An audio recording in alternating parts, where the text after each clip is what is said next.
তো তোমরা ঝড়ের গতিতে কিভাবে সাবস্ক্রাইবার বাড়িয়ে নিতে পারবে, 4000 ঘন্টা ওয়াচ টাইম কিভাবে বাড়িয়ে নিতে পারবে, তো আমি সম্পূর্ণ ভিডিওটা বলতে চলেছি। তো যারা নতুন তাদেরকে বলবো অবশ্যই পেজটাকে ফলো করে রাখবে, অবশ্যই সাপোর্ট করবে, আর একটা করে নিচে কমেন্ট করে দিয়ে যাও মিষ্টি করে।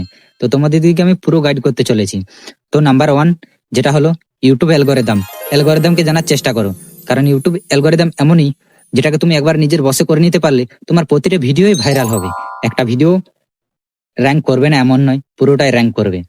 তো নাম্বার 2 যেটা হলো খুব আকর্ষণীয় একটা থাম্বনেল দেবে, যেটাতে মানুষ দেখলেই যেন ক্লিক করে। অনেকেই দেখেছো ইউটিউবে থাম্বনেল আসে, সেম রকম থাম্বনেল তোমাদের দিকেও বানাইতে হবে, খুব সুন্দরভাবে থাম্বনেল বানিয়ে নেবে। তো থাম্বনেল বানাবে কিভাবে সেটা আর আমি ভিডিও দিয়ে রেখেছি, কমেন্ট বক্সে দিয়ে রাখবো। তো আরেকটা টিপস হলো কি জানো, সবচেয়ে গুরুত্বপূর্ণ, যেটা হলো মানুষকে 5 মিনিটের জন্য ধরে রাখো। 5টা মিনিট এমন একটা কথা বলো যে কথাটাতে মানুষ তোমার বলবে এখানে কি দেখাচ্ছে, কি বলতে চাইছে আমি শুনি জাস্ট।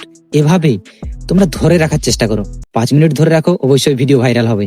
বেশি কিছু দরকার নেই, থাম্বনেলও কাজ করবে না। তুমি যদি 5 মিনিট ধরে রাখতে পারো তাহলে খুব ঝড়ের গতিতে তুমি সাবস্ক্রাইবার বাড়িয়ে নিতে পারবে। থাম্বনেলটা অবশ্যই দেওয়ার চেষ্টা করো, আর খুব সুন্দর সুন্দর ট্যাগ দেবে, কারণ ট্যাগটা খুবই গুরুত্বপূর্ণ। কেন ট্যাগ গুরুত্বপূর্ণ দেখেছো, সার্চ করলে ভিডিও অনেক আসে, ভিডিও সেগুলো সার্চ করবে, দেখবে চলে আসবে অনেক। সেরকম তোমরাও যদি সার্চের টপিকের যদি কিবোর্ড দাও তাহলে অবশ্যই ভাইরাল হবে।